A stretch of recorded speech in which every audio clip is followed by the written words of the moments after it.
estamos estudiando el tema de la semana 8. Estamos en el libro de Ruth. Ahorita les voy a decir cuáles son los versos principales. Vamos a estar en el capítulo 1 de Ruth en principal.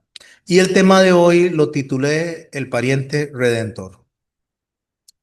Venimos del libro de los jueces. Venimos de un tiempo donde cada uno hacía lo que bien le parecía. Aprendimos que esto no es ausencia de Dios, que no era en sí rebeldía implícita, sino que ellos creían que lo que estaban haciendo era lo mejor. Y ese es uno de los engaños más grandes que tiene el creyente, cuando cree que lo que hace es lo mejor porque él lo concibe en su mente, porque lo aporta a él. Y eso se llama ausencia del gobierno divino en nuestras vidas. Porque este era un pueblo que conocía a Dios, pero había olvidado el recorrido. Había olvidado de dónde Dios los había sacado, por dónde los había llevado. Y en el tiempo de jueces, lo que hizo es que cada uno empezó a tener su propia idea de lo que es la justicia. Y cuando uno hace eso, entonces se redefine lo que es justo. Por consecuencia, empezamos a redefinir nosotros lo que es correcto y lo que es incorrecto. Y se llega a normalizar el pecado. Empezamos a ver algo y dice, no, eso no es tan malo. Es que aquí hay amor de Dios. Es que al final de cuentas, todo el mundo lo hace. Y creemos que porque todo el mundo lo hace, es algo que es correcto. Bueno, el escenario de Ruth comienza dentro de ese justamente tiempo de los jueces. Por eso inicia el libro de Ruth diciendo aconteció en los días que gobernaban los jueces. ¿Por qué es importante esto? Porque cuando leemos el libro de Ruth no lo vamos a ver como una historia aislada. No es un relato romántico como muchos lo quieren plantear, hay que romántico, que llegó Ruth y encontró al que iba a ser su futuro esposo. No, mis hermanos, es una luz que Dios nos está dejando en medio de lo que es el libro de los jueces. Así que debemos de leerlo, debemos de estudiarlo en ese contexto. Mientras Israel vivía en un tiempo donde cada quien hacía lo que bien le parecía, Dios lo que hacía era preservar dentro del mismo pueblo un remanente y dentro del mismo pueblo estaba preservando la promesa. Porque la historia tiene que llegar hasta David y después de David a Cristo. Así es como debe moverse esta historia. Es una historia de redención en medio de un pueblo que se había vuelto autónomo. Eran días de hambre en Belén y aquí es donde comienza la tensión, porque Belén significa la casa de pan. ¿Y qué era lo que estaba pasando en ese momento? Había hambre en la casa del pan. O sea que había hambre donde se supone deberían de estar seguros, donde no debería de faltar la comida, porque Dios supuestamente, bajo el pensamiento humano, no estaba ahí, porque había hambre o Dios se había retirado. Antes de seguir con esta historia de hoy, deseo hablarles de un hombre y al final de la historia, al final de nuestro estudio, volveré a este hombre.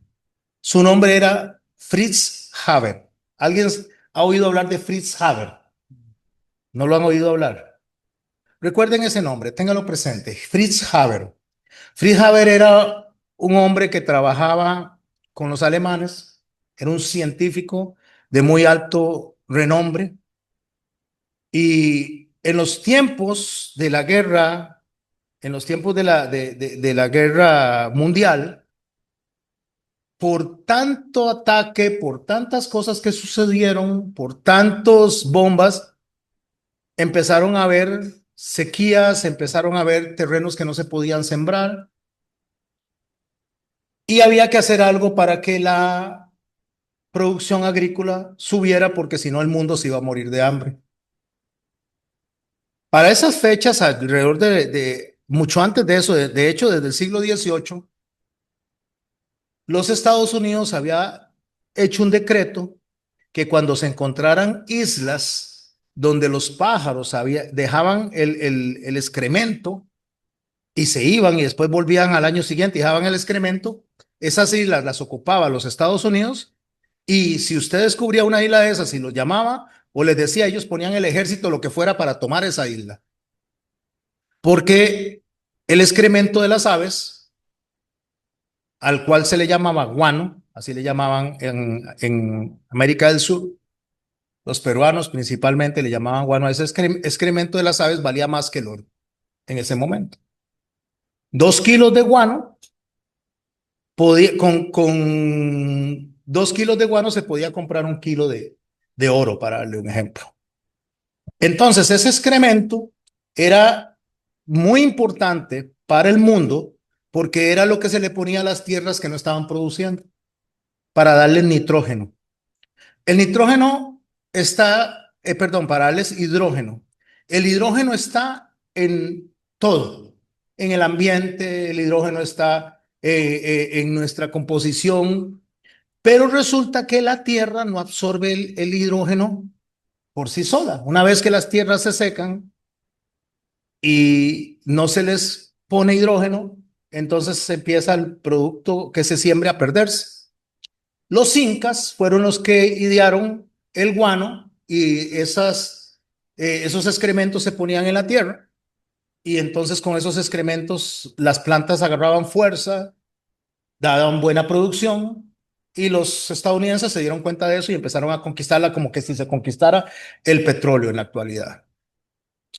Bueno, este señor Fritz Haber descubrió cómo sacar y separar el hidrógeno en el mismo aire, y fue el que inventó ¿cómo se llama eso que se le pone a la tierra para que los abonos, pero tiene otro nombre?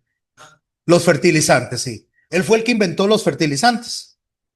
De hecho, la población, cuando él inventa eso y el fertilizante se le pone guano o se le pone excremento, eso ya los fertilizantes, cuando se pone en la tierra, se le introduce hidrógeno a las plantas y empiezan a crecer, y el hambre de la tierra empezó a ir para atrás y empezó a producirse más alimento, al grado de que pasó la población de 1.000 o 2.000 millones de personas en el mundo a 4.000 millones de personas, porque ya no se moría de hambre la gente.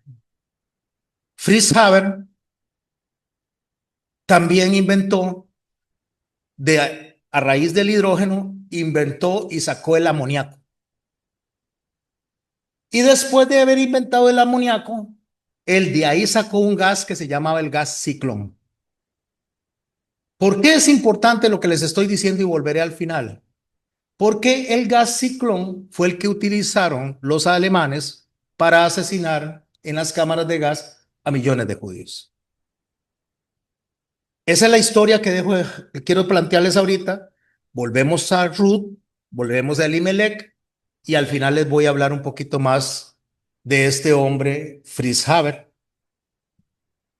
Volviendo a la historia, y tal vez usted me diga, pastor, ¿para qué nos contó eso? Van a encontrar el sentido al final. Elimelech, que es justamente la persona que está en el escenario del libro de Ruth como uno de los protagonistas, cuyo nombre significa mi Dios es rey, tomó una decisión.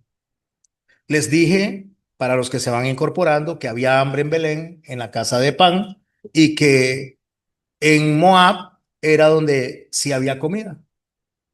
Elimelech, que debió de haberle hecho honor a su nombre, que significa Dios es rey, mi Dios es rey, toma la decisión de, en lugar de estar firme en la dificultad de ese momento en Belén, en lugar de confiar en Dios, quien había abierto el mar, quien los había protegido durante todo el desierto, quien los había sacado de Egipto, Elimelech decide dejar la casa de pan y decide irse a Moab. Y Moab no es cualquier lugar. Moab representa un fruto de una relación torcida, porque Moab es de los descendientes que tuvo Lot con su hija, ¿verdad? O sea, las hijas se presentaron delante de él, tuvieron relaciones con él de manera impropia y nacen los hijos que en el futuro iban a ser los enemigos de Israel. Entre ellos está Moab, son los amalecitas y los moabitas. Pero ellos son los que producen o de ahí se desarrolla este pueblo que viene de esa relación incestuosa y representa algo que nace fuera del diseño de Dios. ¿Por qué voy contando todo esto? Para poder llegar al centro del mensaje de hoy. Moab no era la tierra de la promesa. Entonces, caminar en dirección a Moab era alejarse de la tierra de la promesa. No es solamente cambiar de geografía, sino que estaban cambiando de gobierno. Cuando Elimelech sale de Belén hacia Moab, no solo está moviéndose de un lugar a otro, sino que está moviendo su confianza de donde debería estar con Dios en los momentos difíciles, en los momentos de escasez, debería de mantenerse ahí y pone su confianza en su criterio propio y pone su confianza en Moab. Belén era la casa de pan, aunque había hambre en ese momento. Es el lugar de Dios. Pero Moab está representando para Elimelech la tierra de lo inmediato, de resolver ahorita. Esa es justamente alejarse de la promesa, que la promesa va a llevar procesos donde nosotros vamos a estar un día bien, otro día no vamos a estar bien. Un día estamos con salud, otro día estamos enfermos. Un día tenemos abundancia, otro día tenemos escasez. La promesa no nos exime a nosotros de enfermarnos, no nos exime a nosotros de pasar dificultades, pero el Señor dice que en las dificultades Él está con nosotros. Entonces, lo que Moab representa es ese sentido fuera de la promesa que se acerca a las soluciones rápidas. Les voy a contar algo, una historia de nosotros. Cuando llegó la pandemia, nosotros, mi esposa y yo teníamos reservado, antes de pandemia, teníamos reservado por lo menos 2 o 3 años, muchísimo trabajo. Y cuando le digo muchísimo trabajo, le estoy diciendo muchísimo trabajo. Yo le decía a mi esposa, ahora sí que nos va a ir re bien, ya podemos hacer esto. Y empecé yo en mi cabeza a hacer un montón de planes, un montón de ideas. Cuando de pronto se viene la pandemia, se cierra el aeropuerto y ni un solo cliente durante casi 3 años o más. Nosotros, como ustedes algunos lo conocen, nuestro ingreso viene a través del turismo. Cuando nos vemos en esa situación, como no sabíamos qué estaba pasando, yo tenía ahorrado dinero para unos 6 meses. Tenía guardado porque siempre he tenido la costumbre de proyectarme por lo menos un tiempito. Tenía ahorrado para 100 meses y yo le decía a mi esposa, no, no, tranquila. Nos sostenemos este mes y ahorita vienen los clientes. Nos sostenemos. Al llegar a los 6 meses ya no había con qué pagar. No había con qué pagar la casa, no había con qué pagar la luz, no había con qué pagar nada. Yo creo que para nadie es un secreto eso. Y ya no teníamos con qué pagar. Entonces decidimos poner en venta la casa, porque decimos, antes de perderla, mejor la vendemos, aunque sea que nos paguen algo y ahí compraremos algo y volveremos a empezar de cero. Bueno, resulta que pasan los 3 años de pandemia, la casa no se vende, empezamos a recuperar, gracias a Dios, clientela, trabajo, no al punto como estábamos antes de pandemia, pero vivimos tranquilos, tenemos lo que necesitamos. Y la verdad es que Dios ha sido bueno, ha sido generoso con nosotros y nos sostuvo en uno de los tiempos más difíciles de nuestra vida, como matrimonio, como familia, en la parte económica. Dios nos sostuvo. Llegaban clientes, hacían ofertas, la casa no se vendía y no se vendía y no se vendía porque Dios no quiso que se vendiera. Había hambre en Belén para efectos nuestros.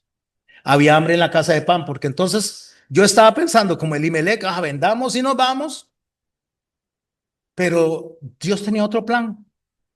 Al día de hoy estamos en nuestra casa, estamos bien, porque estamos bien, y resulta que gracias a Dios las cosas funcionaron bien. Bueno, Eso es lo que nos enseña a nosotros, mis hermanos y mis hermanas, es que, y creo que todos pasamos por eso en pandemia, o cuál de los de aquí no tuvo dificultades en pandemia. Todo el mundo pasó por dificultades, pero algunos se quedaron en Belén y otros decidieron irse para Moab. ¿Qué es lo que pasa cuando uno piensa así? Que uno piensa por las circunstancias, uno está pensando por las emociones, uno está pensando en su cabeza humana de resolver de la manera inmediata. Para mí la solución era vender, vender, vender y no perder. Pero entonces, en alguna medida, estaba faltando la fe en el Dios que nos había dado lo que nos dio y nos había prometido lo que nos prometió. Porque cuando el Señor me llama a mí, Él me dice, hágase cargo de mis negocios y yo me hago cargo de los suyos. Y hasta el día de hoy, mis hermanos y mis hermanas, yo no he necesitado vivir del Evangelio. Tenemos nuestro trabajo y vivimos del favor de Dios en lo que produce el negocio que nosotros tenemos. Si Dios me dijo, hágase cargo de mis negocios y yo me hago cargo de los suyos, cuando hizo el llamado, yo tenía que sostenerme en eso. Pero resulta que cuando uno decide, como Elimelech, y camina al lado contrario de la tierra prometida, es pensar que la dificultad es más real que la fidelidad de Dios. Es pensar que la dificultad, la pandemia, los problemas que estábamos teniendo y cada uno de ustedes está teniendo, es pensar que Dios no tiene control sobre eso y entonces yo decido. Yo tengo que tomar una decisión y mi decisión inmediata es voy a caminar hacia Moab.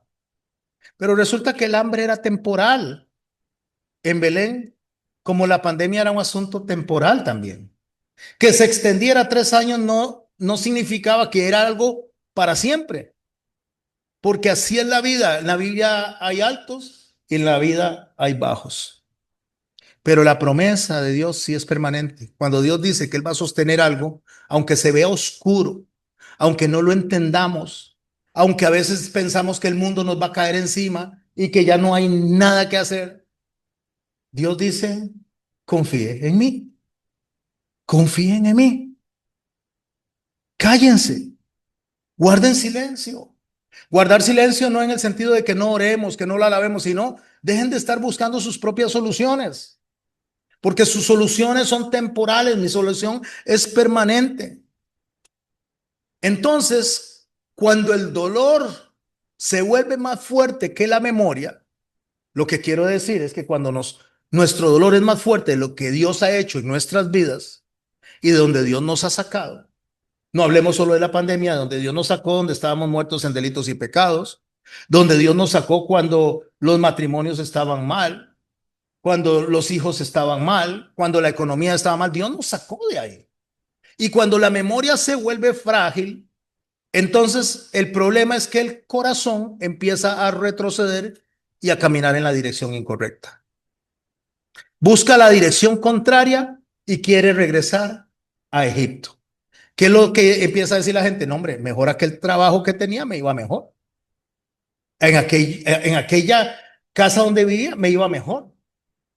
En aquel lugar donde yo estaba mejor. Eso era lo que pensaba el pueblo. Estábamos mejor en Egipto.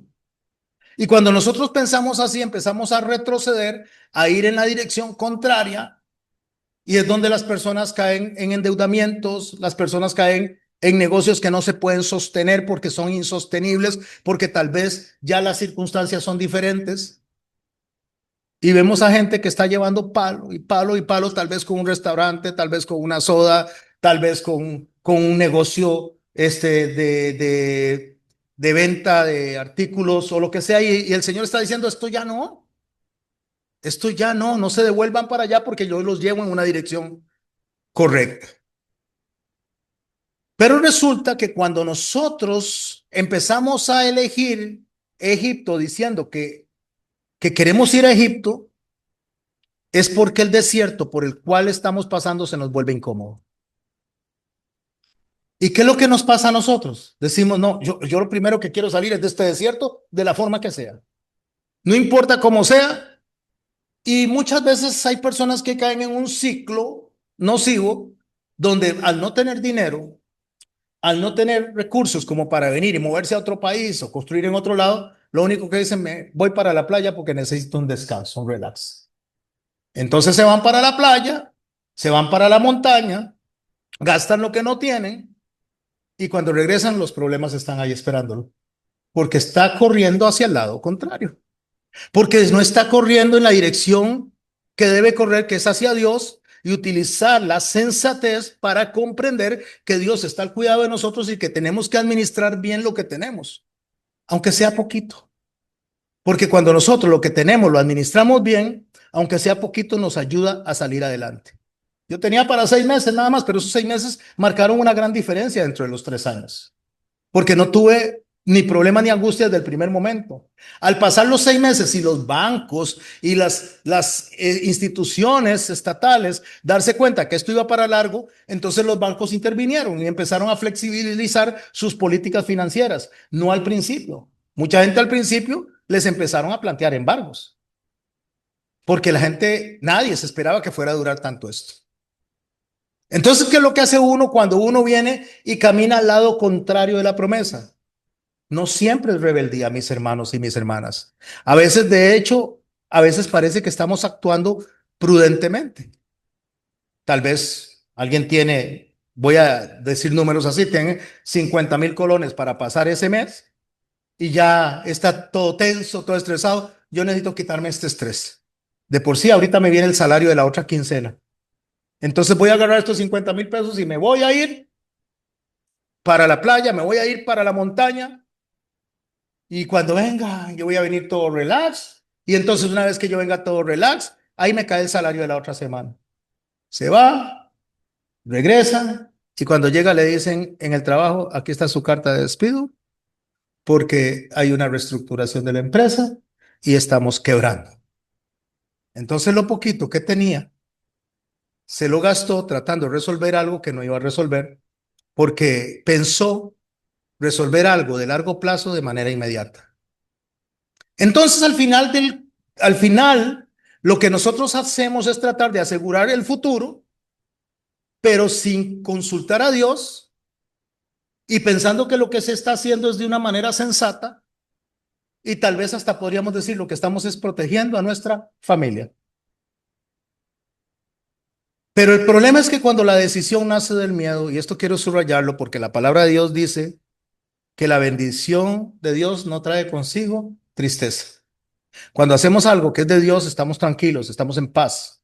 Cuando hacemos algo que viene obedeciendo a nuestras emociones, a nuestra manera de actuar, no estamos en paz.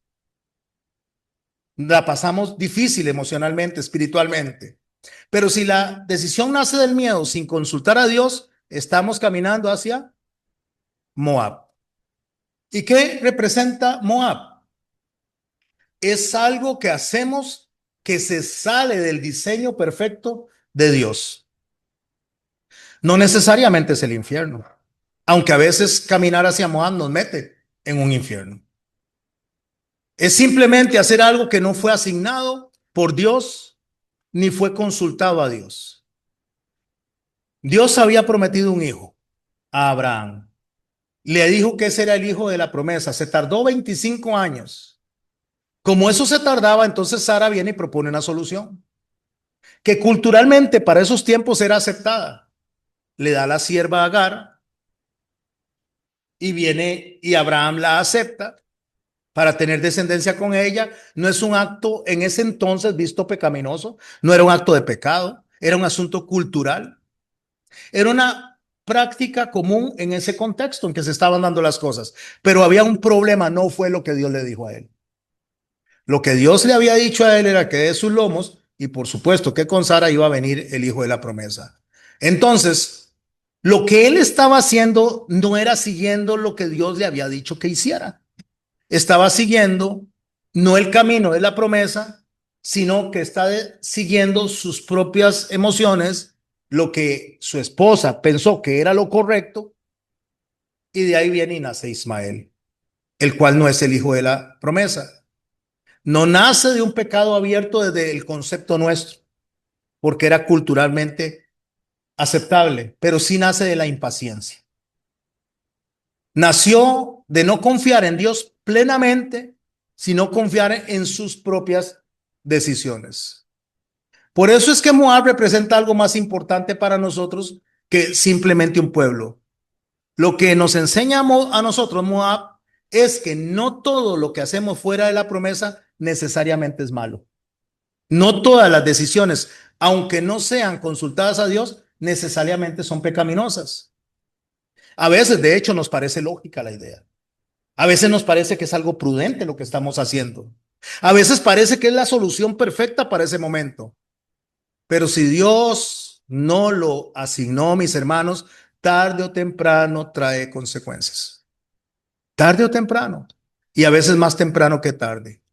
Por eso viene Elimelech y sale de Belén y se va hacia Moab. Él no estaba haciendo algo que parecía terrible. Y de hecho, probablemente la esposa le dijo, Elimelech, qué buena idea.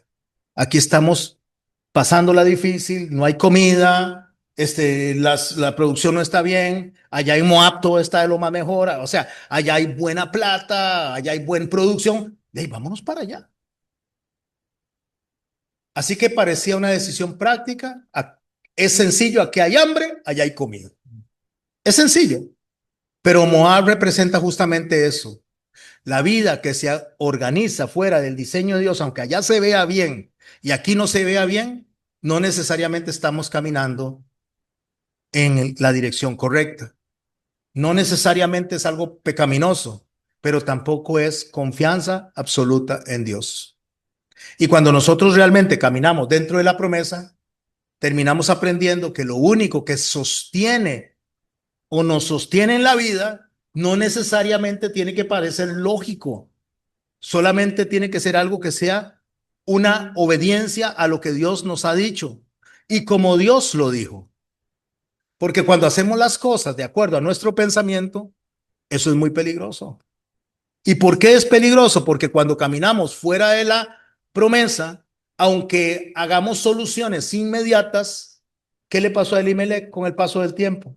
Al paso de los 10 años. Murió Elimelech, después murieron sus hijos y al final de cuentas, estas mujeres quisieron volverse a casar, pero poco a poco la decisión errada de salir de la casa de pan porque había hambre para irse a buscar donde sí había comida, pero no era el territorio de Dios, no era bajo la cobertura de Dios, les trajo a ellos mucho dolor familiar. Así que caminar al lado contrario de la promesa nos va a traer tarde o temprano consecuencias. Nos va a traer desgaste espiritual. Nos va a traer una desconexión con el plan de Dios. Y nosotros empezamos a tener una adaptación lenta a la tierra de Moab. Nosotros nos empezamos a adaptar poquito a poco a un entorno que no es diseñado por Dios. Y simple y sencillamente, aunque no parezca, empezamos a perder identidad. Empezamos a ser como los de Moab y menos como los de Belén. En Belén había hambre, por supuesto, pero en Belén estaba el pacto. En Belén había dolor, pero en Belén estaba el pacto. En Moab había comida, pero no había promesa. Y ahí es donde está el conflicto. Porque aunque usted vea bien allá, si Dios no nos está llevando por allá, mis hermanos y mis hermanas, nosotros estamos caminando sobre brasas que tarde o temprano nos van a empezar a quemar. Muchos creyentes hoy en día caminan de esa manera. Caminan hacia Egipto. Pero en lugar de caminar hacia Egipto, hay muchos que caminan hacia Moab.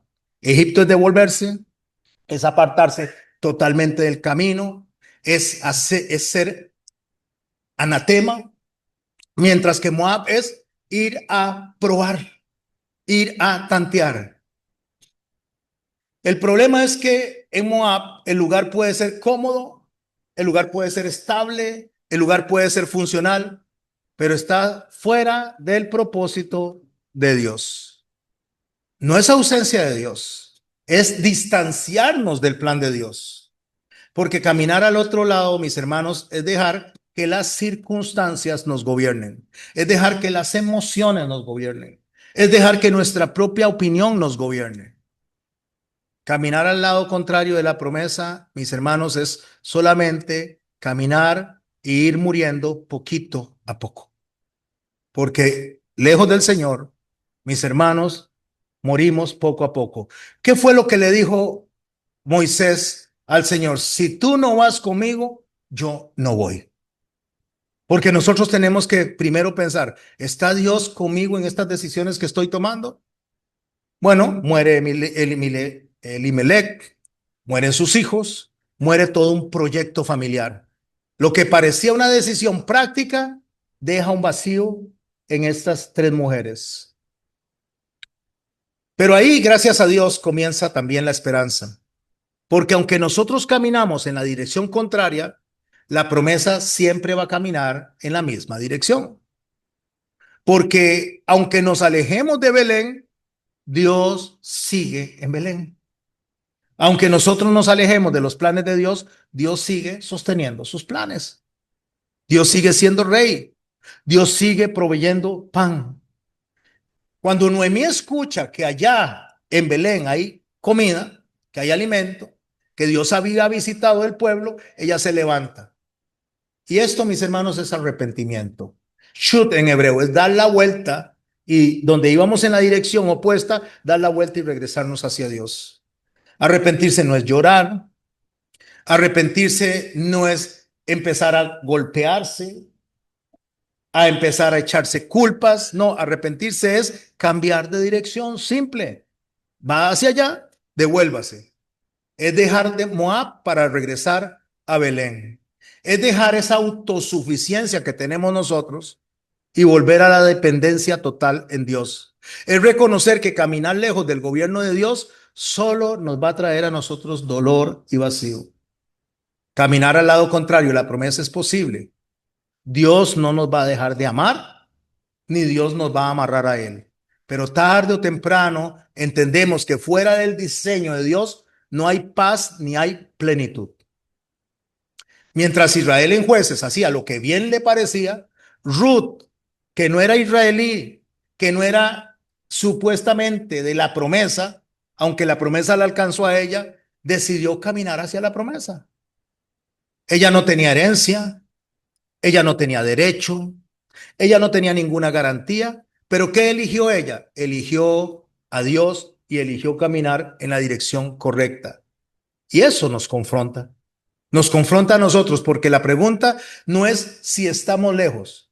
La pregunta es, ¿vamos a tomar la decisión de regresar a donde está la casa del pan, a donde está el pacto, a donde está la promesa, a donde está Dios, donde Dios nos prometió a nosotros una serie de cosas que Él las va a cumplir, pero nosotros la impaciencia hace que empecemos a buscar por nuestra propia decisión la respuesta al problema que estamos viviendo?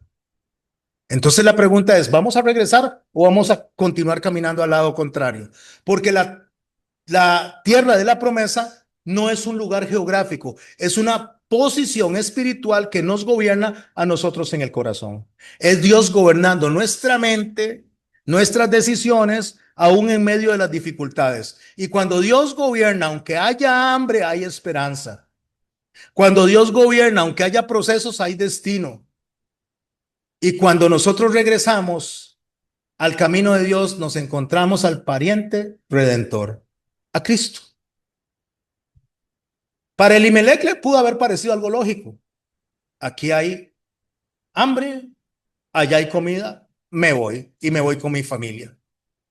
Pero Noemí, cuando se vio extranjera, viuda, sin hijos y con dos nueras, ¿qué fue lo que hizo ella? Dice, necesito regresar a Belén. Y eso es lo que leemos en el capítulo 1.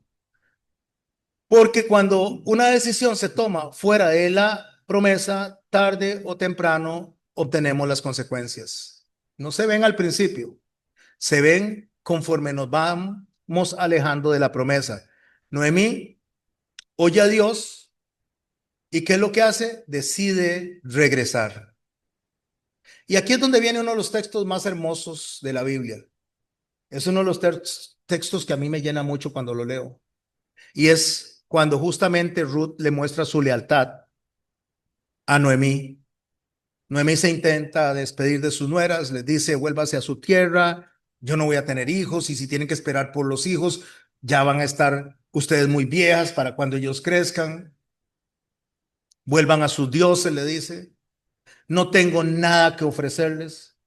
Orfa viene y le da un beso y regresa a Moab y se va. Pero Ruth se queda y le dice esto: no me ruegues que te deje y me aparte de ti, porque a donde quiera que tú fueres, iré yo, y donde quiera que vivieres, viviré. Tu pueblo será mi pueblo, y tu Dios mi Dios. Donde tú murieres, moriré yo, y allí seré sepultada.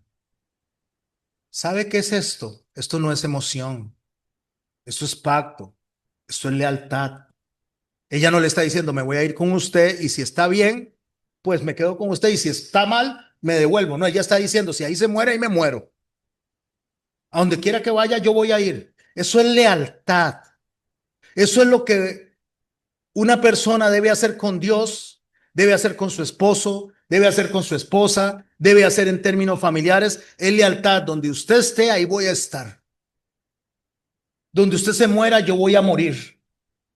Ruth no está abrazando a la suegra. Ruth lo que está es abrazando una identidad. Ruth está dejando a Moab, dejando sus dioses, dejando su pasado para caminar en la dirección del Dios de Israel, en la dirección de la promesa, en la dirección donde realmente ella sabía que estaba la verdad, porque ya ella lo había oído.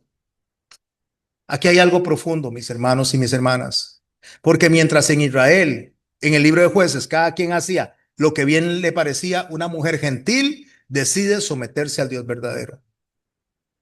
Y en medio del caos espiritual que está viviendo el pueblo, una mujer que estaba fuera de la promesa decide mostrarle su lealtad a Dios, su fe, su confianza.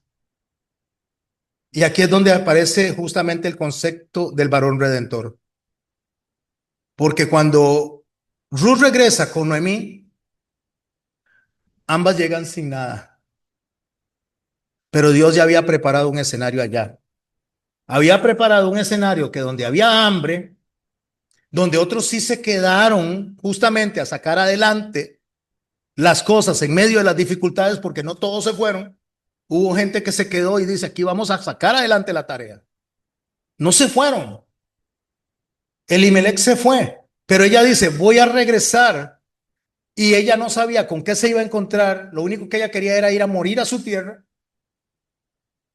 Pero cuando ellas llegan, ya Dios tenía un escenario totalmente preparado. Aparece vos, vos es el pariente cercano. Y en la ley de Israel existe la figura del Goel, del Redentor. Es el pariente que rescata la herencia perdida, restaura el nombre del difunto, protege a la viuda, y vos no estás obligado emocionalmente porque no la conoce, pero está legalmente capacitado. O sea, Dios le dio a él la facultad legal para que se pudiera casar con Ruth y ni se conocían. Pero ya Dios había preparado todo el camino. Y esto es lo que Cristo nos enseña a nosotros. Confíen en mí. Caminen en dirección a mí. Porque Cristo no nos redime por emoción. Nos redime porque Él es veraz y Él dijo, vengan a mí los que están cansados y cargados y yo los haré descansar. Vengan a mí los que están sedientos y yo les daré agua y de ustedes saldrán ríos de agua viva. Mis hermanos, en el libro de Hebreos, la palabra de Dios dice que Él no se avergonzó en llamarnos hermanos, en llamarnos su familia, en llamarnos y meternos dentro de este proceso de redención en el cual nosotros deberíamos estar confiando. Vos redime a Ruth pagando el precio. Jesucristo nos redime a nosotros pagando con su sangre el precio de nuestra restauración. Aunque no tenemos derechos de herencia, en Él tenemos futuro, en Él tenemos herencia. Claro, lógicamente que Ruth al llegar, seguir el camino correcto, Ruth es redimida, es restaurada y es puesta en la línea mesiánica donde hay algo poderosísimo. Es la segunda mujer gentil que aparece en la genealogía de Jesucristo. Después de Rahab aparece Ruth en una promesa que era exclusiva de Israel, pero no del Israel étnico, porque ya Dios le había dicho a Abraham, en ti serán benditas todas las familias de la tierra. Ruth es la evidencia de que la promesa no está limitada a una nación. Está diseñada para todos aquellos que decidamos arrepentirnos, caminar en el sendero de Dios, aunque sea difícil, aunque tenga espinas, aunque haya rodillas raspadas y decir voy a permanecer aquí, porque si el Señor me dijo que Él iba a estar conmigo todos los días de la vida, no significa que no tengo dificultades, significa que Él va a estar conmigo. Entonces Ruth es la evidencia, mis hermanos, de que Dios sostiene la promesa en medio de un pueblo que ha sido desobediente. En medio del fracaso espiritual de Israel en los jueces, Dios está preservando la línea del Mesías a través de esta mujer gentil. La promesa no depende, mis hermanos, de la estabilidad económica. La promesa no depende, mis hermanos, de nuestra estabilidad emocional. La promesa no depende de nuestra salud física. La promesa depende de la fidelidad de Dios. Y el libro termina con una genealogía que no es de relleno, que es como comenzaremos en la próxima semana. De Boaz y Ruth nace Obed. De Obed nace Isaí. Y de Isaí nace David. Y aquí es donde tenemos, mis hermanos, cómo la promesa viene desde Eva, caminando en el sendero hasta pasar por David y llegar a Cristo. Fritz Haber. ¿Se acuerdan lo que les hablé de él? Fritz Haber fue un hombre que trajo mucha bendición a la humanidad porque inventó los fertilizantes y un mundo donde estaba muriendo por las tierras dañadas empezó a generar alimento. Pasaron de 2.000, de 1.000 millones de personas a 4.000 millones de personas. Fritz Haber hizo uno de los inventos más maravillosos del mundo, pero uno de los inventos también más terribles, porque de ahí se sacó justamente el gas que se usaría para matar a millones de judíos. Fritz Haber lo nombraron capitán del ejército de Alemania. Le dieron un edificio enorme para que él pudiera desarrollar todo lo que pudiera científicamente en favor del pueblo de Alemania. Pero un día Fritz Haber fue expulsado del reino. Su esposa se quitó la vida de un balazo porque Fritz Haber ha inventado algo que se había usado para exterminar al pueblo judío y Fritz Haber era judío. Entonces, mis hermanos, cuando yo vengo con esta historia es que lo que estamos viendo que es bueno, no necesariamente es bueno. Y aunque usted vea una persona que se está comportando bien, si no está dentro del plan de Dios, esta persona tarde o temprano va a traer mucho dolor. Cuando yo mencioné a Fritz Haber al principio, lo primero que se le puede venir a las personas es decir, este fue un alemán que mató muchos judíos. No, fue un judío que inventó un gas que terminó matando a millones de judíos. Así que mis hermanos y mis hermanas, la enseñanza de hoy consiste en que pongamos los ojos en Cristo, autor y consumador de la fe. Y que no importa lo que veamos alrededor, no importa cuánta dificultad haya, no importa cuántas lágrimas lloremos, Jesucristo se mantiene fiel en la promesa y Él va a estar ahí en cualquier momento que queramos acercarnos. A usted le puede fallar su esposo, su esposa, sus hijos, sus padres, su madre. Y el Señor dice que aunque tu padre y tu madre te dejaren, yo ahí estaré. El mensaje de hoy lo que nos evoca a nosotros es a confiar en Dios, en lo que Él dice y que Él lo va a cumplir. Hoy, gracias a Dios, mi vida, mi familia, nuestra economía, estamos bien, pero fue por la gracia de Dios, por su misericordia. porque si Él no me hubiera guardado de las decisiones equivocadas que estaba tomando en medio de una pandemia, hoy tal vez estaría diciendo otra cosa, pero Él fue bueno. Porque si hay algo que yo sí pensé no alejarme, y no lo digo para tirarme para arriba, es alejarme de lo que Él me llamó a hacer, encárguese de mis negocios y yo me encargo de los suyos. Entonces, al final de cuentas, Él me protegió, protegió a mi familia por una sola razón, porque Él es fiel, porque Él es leal. Y mientras nosotros estemos unidos y nos digamos, donde tú vayas, yo iré, al Dios que sigas, yo seguiré, y donde tú mueras, yo moriré. Mis hermanos, eso se llama matrimonio, en las buenas y en las malas, en la salud y en la enfermedad, en la abundancia y en la escasez. El Señor nunca dijo que iba a estar con nosotros solo en las buenas. Dijo que iba a estar con nosotros en buen tiempo y en mal tiempo. Oremos, mis hermanos. Padre, en el nombre